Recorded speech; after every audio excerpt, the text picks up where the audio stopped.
वज़ीर ख़जाना इसहाक डार ने इक़्तिसादी राबता कमेटी का इजलास कल तलब कर लिया। नज़रसानी शुदा हज कोटा 2023 और फाइनेंसिंग की मंजूरी का जायजा लिया जाएगा।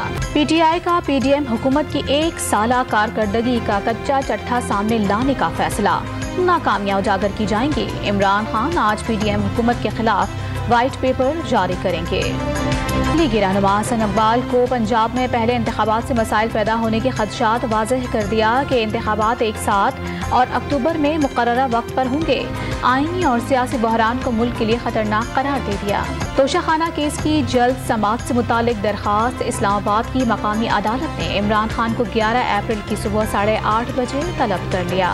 और इस्लामाबाद के थाना कहना के सामने एक्सप्रेस वे पर कार और ट्रक में तसादुम, 3 नौजवान मौके पर जाँ बहक, एक को शदीद जख्मी हालत में अस्पताल मुंतकिल कर दिया गया।